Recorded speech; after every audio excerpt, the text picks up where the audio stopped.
వీక్షకులందరికీ నమస్కారం. మనం గత వారంలో ఒక వీడియో చేసుకున్నాం.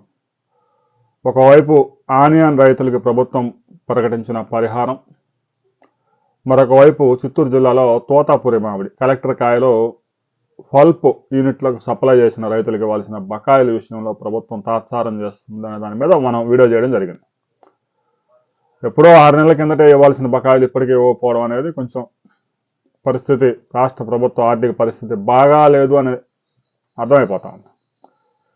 ఎట్టికేలకు ఉల్లి రైతుల కోసం రాష్ట్ర ప్రభుత్వం 128 కోట్ల రూపాయలు విడుదల చేసింది. అన్ని ఈ క్రాప్ ఐడీస్ అన్ని పరిశీలించి మొత్తం వెంటనే ఇమ్మీడియట్గా రైతుల ఖాతాల్లో ఈరోజే జమ చేయబోతున్నారు. ధరలు తగ్గిపోవడం, ప్రతికూల పరిస్థితులు, పంట నాణ్యత లేకపోవడం, నష్టపోయిన రైతులకి ప్రభుత్వం హెక్టార్కి 20,000 రూపాయలు చొప్పున 2.5 ఎకరాలకి 20,000 రూపాయల పరిహారం చెల్లిస్తూ ఉంది రాష్ట్ర ప్రభుత్వం. ముఖ్యంగా కర్నూలు, కడప జిల్లాల్లో 37,752 మంది రైతులకి ఈ పరిహారం అందబోతా ఉంది.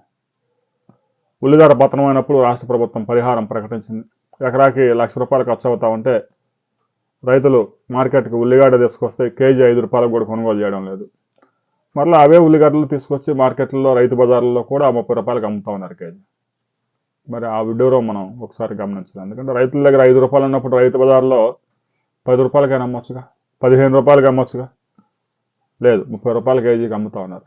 రైతుకు మాత్రం 5 రూపాయలు దక్కడం లేదు, 3 రూపాయలు రావడం లేదు. అంటే రైతు బజార్లో వ్యాపారం చేస్తూ ఉన్నారా, కనీసం రైతులకన్నా న్యాయం చేస్తూ ఉన్నారా, వినియోగదారులకు ఏమైనా సరసమైన ధరగా ఏమైనా అందిస్తూ ఉన్నారంటే అది లేదు.